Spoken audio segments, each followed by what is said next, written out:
We have been waiting for the Brexit to become more than just talk, more than just articles in newspapers. Britain's new Prime Minister has decided to get the ball rolling and begin the process of escaping the tyranny of the EU. You came here for the truth, so let me unveil that for you.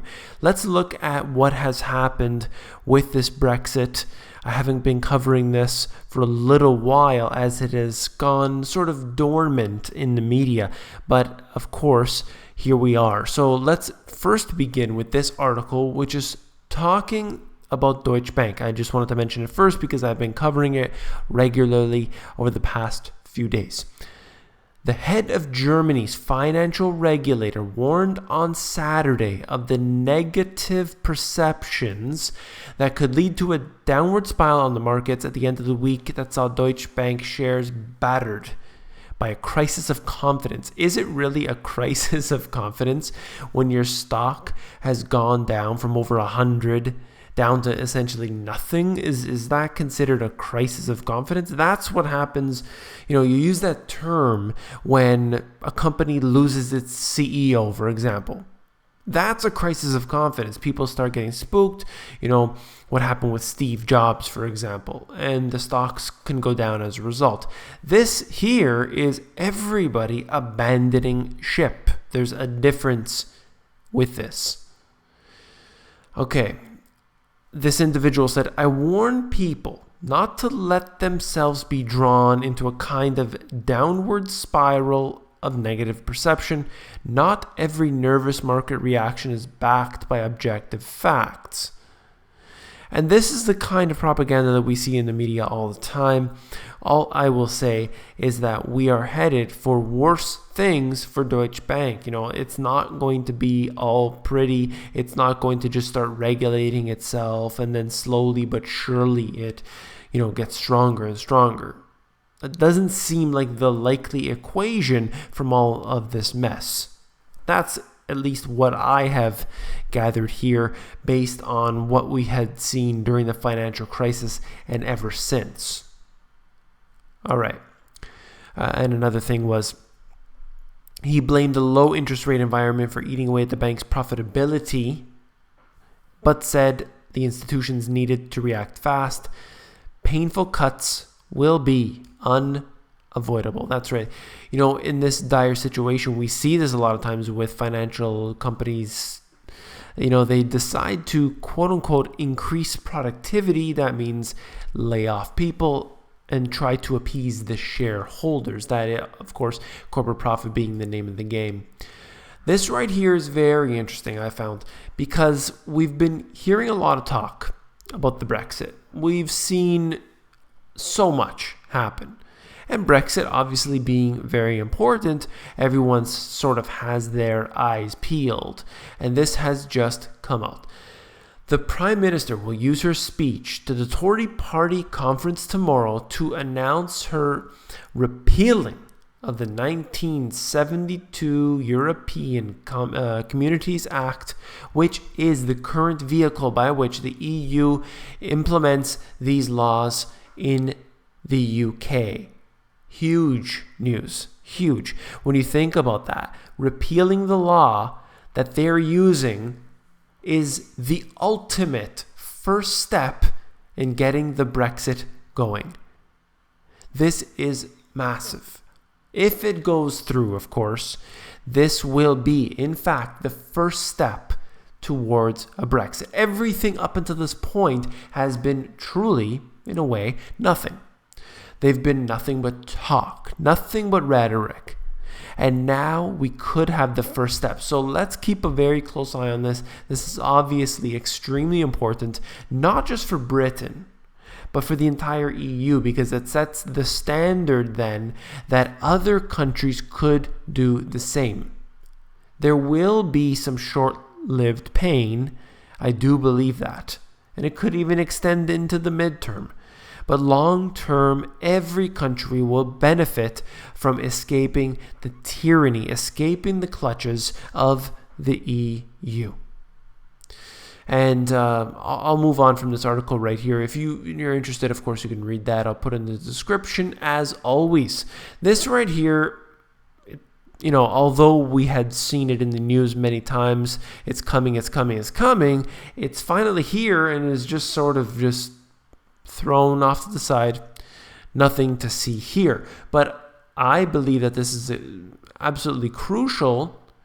And that is, the U.S. government on Saturday ended its formal oversight role for the internet, handing over management of the online address system to a global non-profit entity.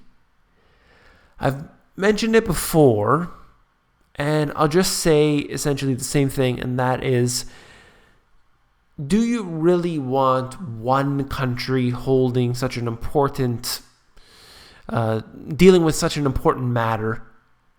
Or do you want some oversight of multiple, let's say more eyes on this? Now,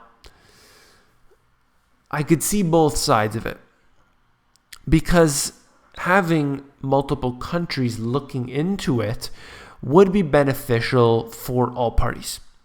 However, when you give that up to one of these supranational entities, where you have something like the UN looking at it, then we know we have a problem. Because the UN has another agenda, and just like Agenda 21, I assure you it's not positive for the people. That's what worries me. Everything seemed to be relatively fine. We had a lot less, regulation or perhaps censorship in the early part of the internet, and now perhaps with this implementation we could see a lot more of that censorship. I don't know where it's going to go. I just felt it was necessary to mention. And this right here is quite sad, actually. We're looking at what's happening in Venezuela. I've been covering this and will continue to cover it every time an important piece of information comes out. What I would say to you is that the more the government tries to take hold, the more they try to fix the problem, the faster they get to its destruction.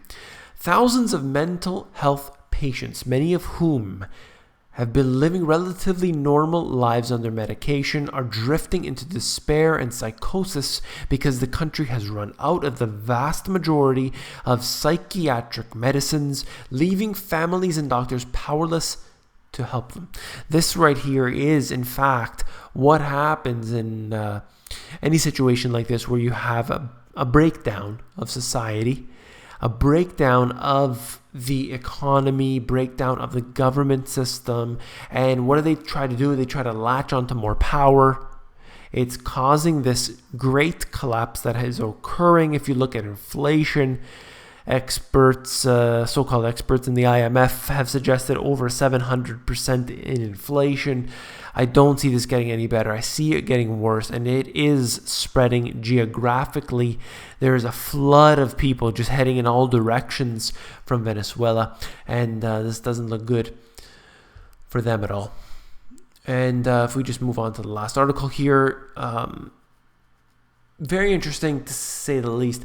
Russia warned the U.S. Saturday against carrying out any attacks on Syrian government forces, saying it would have repercussions across the Middle East, and government forces captured a hill on the edge of the northern city of Aleppo under the cover of airstrikes. And basically what's happening here is we have a war going on, a proxy war, but the talk that I'm seeing is often with them directly. I see Russia and the US saying things back and forth to each other, but of course it's sort of all under the protection, let's call it, of this proxy war that is going on. I believe it is concerning because the proxy wars can easily ignite into these direct wars, and I really getting worried about this as time goes on, because you can see that many people don't really care, that they would suggest this is just a proxy war, it's just something going on over there in the Middle East or going there over in Asia or anywhere. but that spreads geographically, and there is backlash that occurs from all of this. And unfortunately, it seems like every day we're seeing news of an upheaval somewhere that could spark into something major. If you found this video informative, please give me a thumbs up. When you give me a thumbs up, it helps to push these videos to the top of the YouTube search rankings. So if you could help me out with that, and also help out others by giving this video a thumbs up, help out others to know that this video is in fact something that you enjoyed. Now, last but not least, if you found this video informative, I know you'll find my book, The Money GPS, even more informative.